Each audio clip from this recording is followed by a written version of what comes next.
இதயத்தில் பிளாக் வர 5 முக்கிய காரணங்கள். 25-30 வயசுக்குள்ளேயே மாரடைப்பு வந்திருக்கு அப்படின்ற செய்தியை நம்ம கேள்விப்படுறோம். 90% அடைப்பு இருக்கு அப்படின்னு ஒரு சில பேருக்கு சொல்றாங்க. ஆனா எந்த அறிகுறியும் அதுக்கு முன்னாடி இருந்ததில்லை. ஒவ்வொரு 4 நிமிஷத்துக்கு ஒருக்க இந்தியாவில் ஒருத்தர் மாரடைப்பால் இறந்து போறாங்க. இதுக்கெல்லாம் காரணம் என்னன்னு தெரியுமா? நம்ம சாப்பிட்ற உணவுல இருந்து ஆரம்பிக்குது. ஒரு நாள் காலையில 10 மணிக்கு நெஞ்சு வலிக்குது, இசிஜி எடுத்து பார்க்கணும் அப்படின்னு ஒருத்தர் வந்தாரு. 10:30 மணிக்கு ஒருத்தர் வந்தாரு, 11 மணிக்கு ஒருத்தர் வந்தாரு. 2 மணிக்குள்ள 12 பேர் வந்திருந்தாங்க. ஆனா எல்லாருடைய இசிஜியும் நார்மலா தான் இருந்தது. இதுக்கான காரணம் புரியல. அந்த காரணத்தையும் நான் உங்கள்கிட்ட சொல்றேன். ஒரு சுகர் பேஷண்ட் ஒரு ஞாயிற்றுக்கிழமை நெஞ்சு வலி அப்படின்னு வந்தாங்க.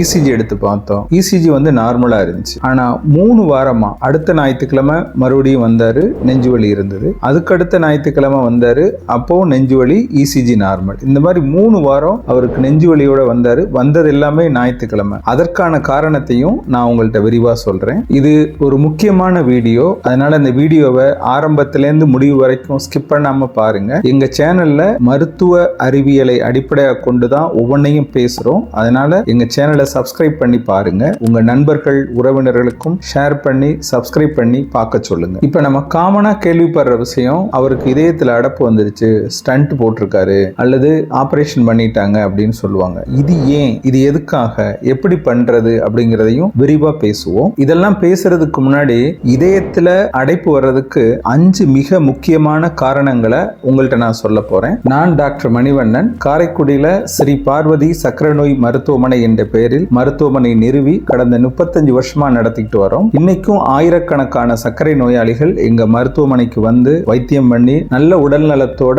ஆரோக்கியமா இருக்காங்க. எங்க மருத்துவமனை சர்க்கரைக்கு மட்டுமல்லாமல் சர்க்கரையினால் உருவாகக்கூடிய கால் புண்ணுக்கும் சிறந்த சேவையை அளித்து வருகிறது. இதுவரைக்கும் 4600க்கு மேற்பட்ட சக்கரை புண்களை நாங்க குணப்படுத்தி இருக்கோம். இதை பத்தி நீங்க போட்டோ ஆதாரத்தோட தெரிஞ்சுக்கணும் அப்படின்னா இந்த டிஸ்பிளேல தெரிகிற ஸ்ரீ பார்வதி ஹாஸ்பிட்டல்.com வெப்சைட்டுக்கு போய் அங்க பிளாக்ல கேஸ் ஸ்டடின்னு கிளிக் பண்ணுங்க. போட்டோ ஆதாரத்தோட நாங்க பண்ண மிக முக்கியமான கேசஸ் அதுல அப்லோட் பண்ணி இருக்கிறோம். இது சர்க்கரை நோயாளிகள் மட்டுமல்லாமல் டாக்டர்களும் பார்த்து தெரிஞ்சுக்க வேண்டிய மிக மிக முக்கியமான ஆவணம் அது. இதயத்தில் அடைப்பு வர 5 முக்கியமான காரணத்தை சொல்றேன். அதுல முதல் காரணம் கொழுப்பு சத்து. கொழுப்பு சத்து அதிகம் இருக்கிற உணவு அப்படின்னு பார்த்தா எண்ணெயில பொரிச்சு எடுக்கிற உணவுகள் தான். அதுலயும் புரோட்டா வந்து சில ஊர்கள்ல பொரிச்சு பன் புரோட்டா அப்படின்னு தருவாங்க. இதெல்லாம் மிக மிக அதிகமான கொழுப்பு சத்து இருக்கும். இதை தாண்டி ஃபாஸ்ட் ஃபுட்டு, பேக்கரி உணவுகள், இதுல எல்லாம் அதிகமா கொழுப்பு சத்து இருக்கும். எண்ணெயில் பொரிக்கப்பட்ட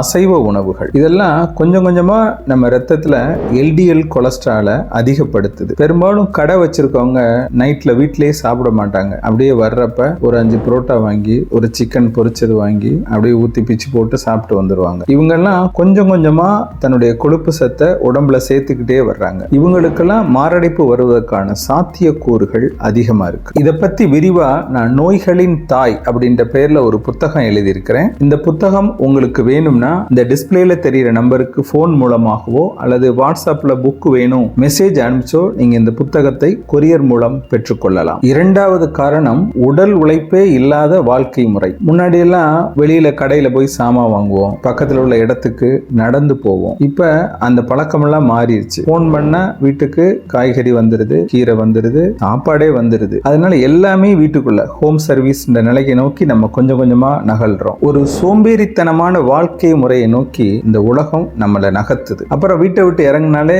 பைக்கு, காரு இதெல்லாம் வந்துருச்சு. இதனால நடக்கிறதுக்கான வாய்ப்பே இல்லாம போயிடுச்சு. வீட்டுக்குள்ள நடக்கிறது மட்டும்தான், பாத்ரூம் போறது, குளிக்கிறது, இதை தவிர நம்ம எதுக்குமே நடக்கிறது இல்லை. எல்லாத்துக்கும் வண்டி தான். இது போக நெட்ஃபிளிக்ஸ், செல்போனு, உட்கார்ந்த இடத்துல சாப்பாடு, இதெல்லாமே நம்ம சோம்பேறித்தனமான வாழ்க்கையை நோக்கி முழுசா நகட்டி கொண்டு போயிருச்சு. இந்த மாதிரி வாழ்க்கை முறையினால காலுக்கு உடம்புக்கு போற ரத்த ஓட்டம் ஸ்லோவாக ஆரம்பிக்குது. நடந்தா ஓடுனா ரத்த ஓட்டம் ஃபாஸ்டா இருக்கும். இந்த மாதிரி ஒரு வாழ்க்கை முறையினால ரத்த ஓட்டம் கொஞ்சம் கொஞ்சமா ஸ்லோவாகும். இதுவும் மாரடைப்புக்கான மிக முக்கியமான காரணங்கள்ல ஒண்ணு. நம்ம வீடியோ பார்க்குற நிறைய பேர் கமெண்ட்ல சாப்பாட்டை பத்தி தான் அதிகமா சந்தேகம் கேட்கிறாங்க.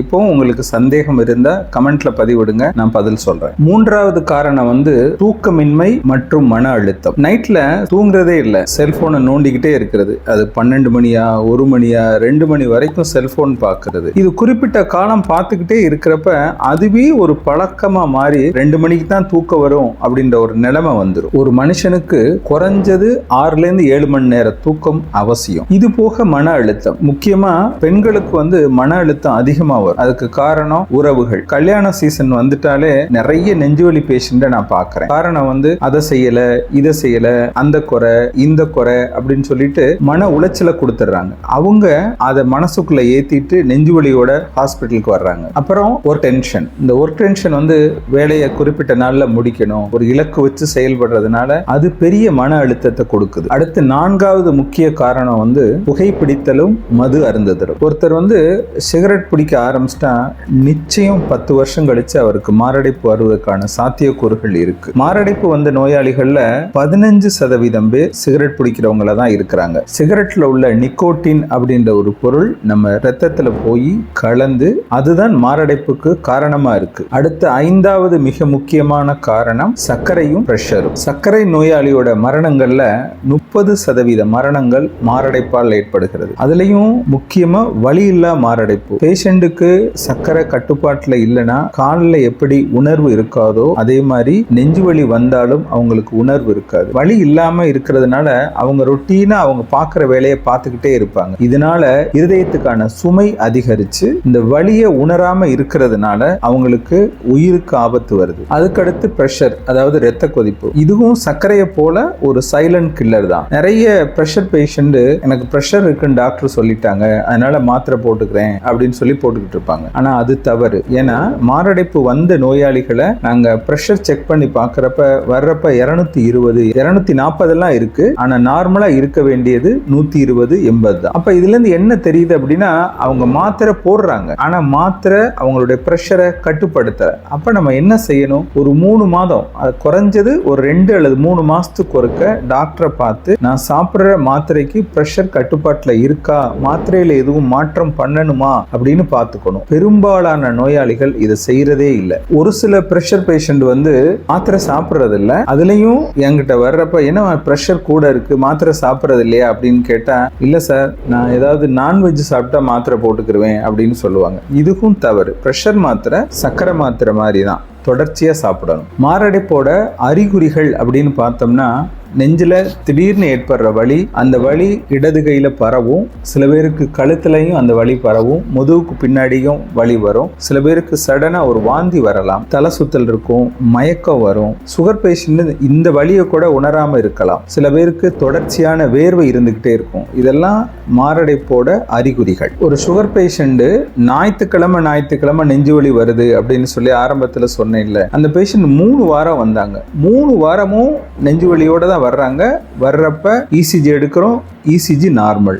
3வது வாரம் பார்த்துட்டு இது வேற ஏதோ பிரச்சனை இருக்கு அப்படின்னு சொல்லிட்டு இந்த இசிஜியை தாண்டி ட்ரெட்மில் டெஸ்ட் எடுத்து பார்த்தோம். பார்த்தப்ப அந்த ட்ரெட்மில் டெஸ்ட்ல அவருக்கு அடைப்பு இருக்கு அப்படின்னு உறுதியாயிடுச்சு. அதுக்கு பின்னாடி ஆஞ்சியோ பண்ணி பார்த்தோம். அவருக்கு 70% அடைப்பு இருந்துச்சு. இசிஜி நார்மலா இருக்கு, ஆனா ஆஞ்சியோல 70% அடைப்பு இருந்துச்சு. ஏன் ஞாயிற்றுக்கிழமை நெஞ்சுவலி வந்துச்சு அப்படின்னா, ஞாயிற்றுக்கிழமை எல்லார் வீட்லயும் ஒரு ஹெவி சாப்பாடு இருக்கும். நீங்க பார்த்திருப்பீங்க. வீட்டுல சமைக்கிறவங்கள்ட்ட கேட்டு பாருங்களேன். எப்பவும் போடுற அரிசியை விட ஞாயிற்றுக்கிழமை எக்ஸ்ட்ரா போடுவாங்க. அவ்வளவு அரிசி நம்ம வயிற்றுக்குள்ளதான் போகுது. பிளஸ் எக்ஸ்ட்ரா மீல்ஸ், நான்வெஜ் இதெல்லாம் சேர்க்கிறப்ப அது எக்ஸ்ட்ரா மீல்ஸ் போகும். இவர் நல்ல நான்வெஜ் பிரியர், அதனால நிறைய சாப்பிடுறாரு. வயிற்றுல நிறைய உணவு சேர்றப்ப அந்த வயிற்றுல உள்ள உணவை செரிக்கிறதுக்கு குடல் எக்ஸ்ட்ரா வேலை பார்க்கணும். அப்ப குடலுக்கு ரத்தம் கொடுக்க இருதயமும் எக்ஸ்ட்ரா வேலை பார்க்க வேண்டியிருக்கு. அதனால முழு ரத்தமும் குடல் நோக்கி போறனால இருதயம் அதிகமா வேலை பார்க்கறப்ப கரெக்டா ஒரு 2:30-3 மணிக்கு அவருக்கு நெஞ்சு வலி வந்திருக்கு.